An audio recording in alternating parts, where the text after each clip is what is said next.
সবাইকে নমস্কার। আমি অপর্ণা। আমি একজন হাউসওয়াইফ।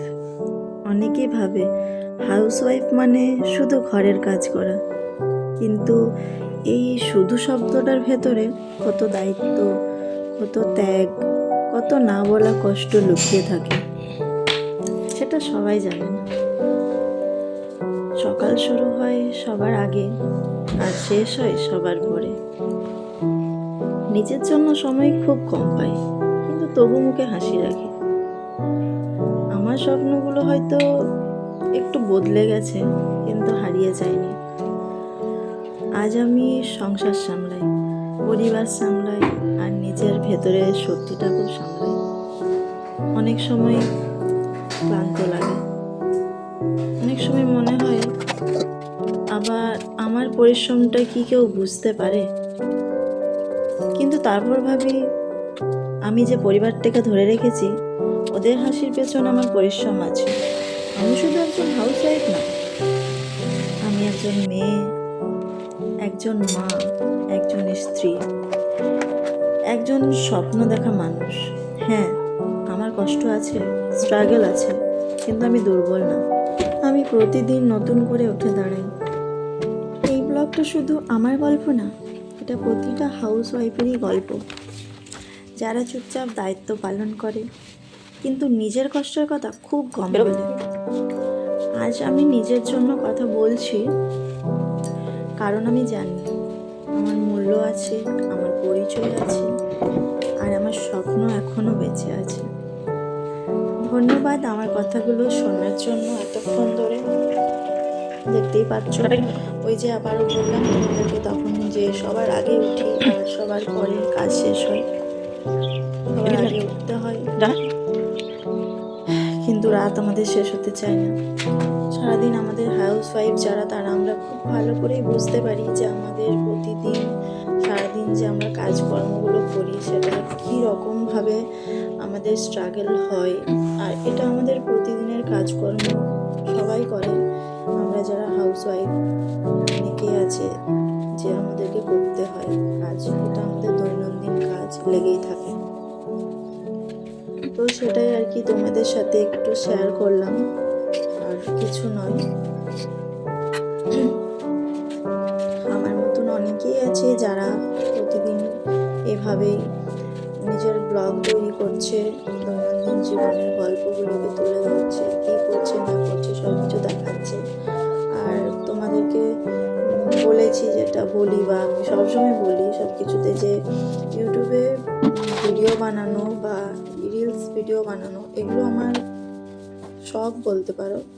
আমার খুব ভালো লাগে রিলস ভিডিও করতে, তাই আমি করি।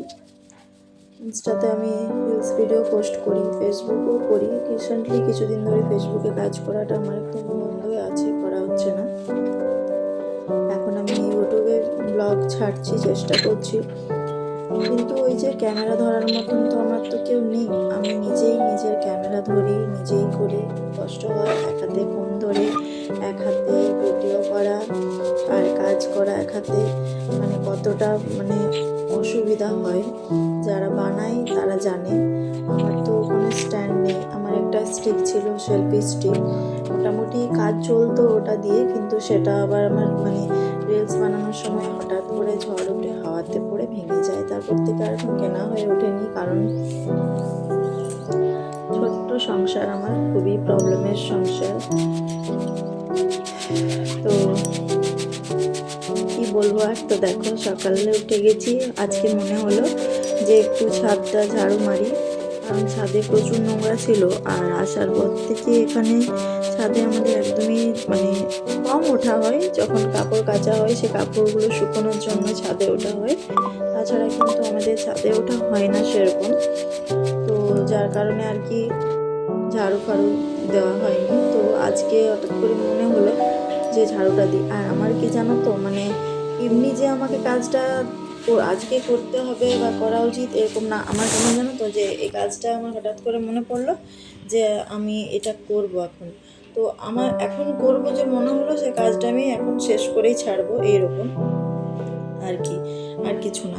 তো সে হঠাৎ করে ছাদে উঠেছিলাম, তো মনে হলো যে না, ছাদটা একটু ঝাড়ু মেরে দিই, কীরকম লাগছে, তাই ছাদটা ঝাড়ু মেরে দিলাম। আর দেখো রুমের দরজাটা খোলা ছিল না, সরি জানালাটা খুলে দিলাম। কারণ হচ্ছে কি মেয়ে ঘুমোচ্ছে, এখনও ছোটো মেয়ে ওঠেনি, তো সেজন্য আমি খুলছিলাম না যে তাড়াতাড়ি ঠান্ডা হাওয়া ঢুকবে, তো যার কারণে। তো দেখো এখন অনেকটাই প্রায় বেলা হয়েছে, রোদও উঠেছে। আর আমার না ওই রুমটাতে রোদটা সকাল সকাল ভালো ঢোকে, খুব সুন্দর ঢোকে রোদটা। আর এই রুমটাতে রোদটা আমার দুপুরবেলায় ঢোকে, যার কারণে আর ওকে আমি উঠাচ্ছিলাম, কারণ ওর টিউশনের হোমওয়ার্ক ছিল, সেগুলো মানে করতে হবে, তো না উঠালে তো উঠবে না। আর যেহেতু এখন স্কুল ওর মানে যাচ্ছে না, ওকে আগের ইয়ারে দেবো স্কুলে, সেই জন্য।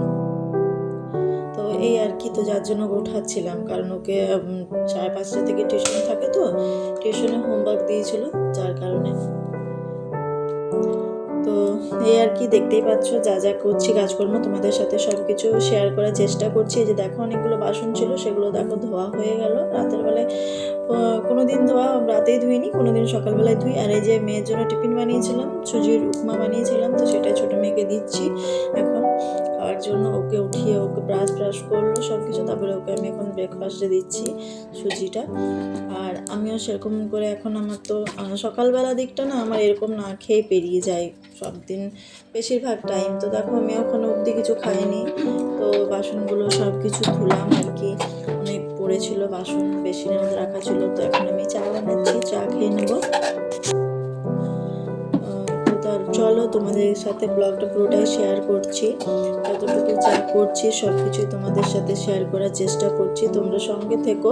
যেহেতু আমি নতুন এখন ব্লগ করছি, করেছিলাম তো সেরকমভাবে করাটা হয়নি, অতটা ব্লগটা আমার না অতটা হয় না, রিলসটা যদিও হয়ে যায়, ব্লগটা খুব একটা পারি না করতে, এই সম্বন্ধে অতটা আমার আইডিয়াটা নেই।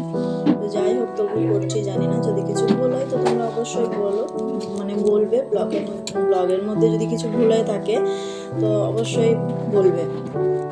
এখন তো ইউটিউবে অনেকেই ব্লগ বানাচ্ছে, তো তাই আর কি আমিও ভাবছি যে ইউটিউবে ব্লগ বানাবো এখন থেকে। তো জানি না কতটা কি করতে পারবো, এই জাস্ট একটা ব্লগ তো দিয়েছি, আর এটা নিয়ে আমার হবে সেকেন্ড ব্লগ। তো তোমরা সঙ্গে থেকো, তোমরা ব্লগটা দেখো, আর দেখে পরে অবশ্যই জানিও যে আমার ব্লগ তোমাদের কেমন লাগলো।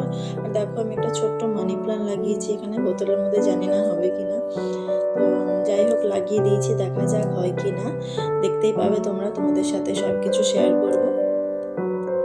তো যেটা বলছিলাম, তোমরা পাশে থাকো, তোমাদেরকে তো অবশ্যই পাশে লাগবে, আর পাশে না থাকলে তো তোমরা না থাকলে তো কখনো সম্ভব না, তো অবশ্যই তোমাদেরকে সঙ্গে থাকতে হবে। তো তোমরা একটু সঙ্গে থাকো। এখানে হচ্ছে চা সেদ্ধ করতে বসিয়েছি, চা বানাবো, আর এখানে দেখো চা বসিয়েছি, তো এখানে চা হচ্ছে, কেউ তো খাবে না, শুধু আমিই খাবো। আর তোমাদের দাদাভাই তো নেই, তো কাজে আছে, বাইরে থাকে, আমার 2 মেয়ে আর আমি। আর দেখো এখানে সব কিছু কেটে রেখেছি, আর এই যে দেখো পেঁয়াজ টমেটো সব কিছু রেডি করে রেখেছি, চাউমিন বানাবো। চাউমিন সেদ্ধ করতে বসিয়েছি, চাউমিন ফুটে গেছে, চাটা এরপর নামিয়ে নেবো।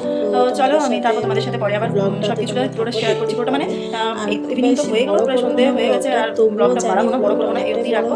তো চলো এখন আপাতত আমি এখানেই বন্ধ করছি, তারপর আবার দেখা হচ্ছে তোমাদের সাথে হয়ে যাওয়ার পর। তো এই ব্লগটা আমি আর খুব বড় করবো না, আজকের ব্লগটা আমি এই অবধিই রাখবো। কেমন লাগলো পুরো ভিডিওটা দেখে অবশ্যই জানিও, ভালো লাগলে লাইক কমেন্ট সাবস্ক্রাইব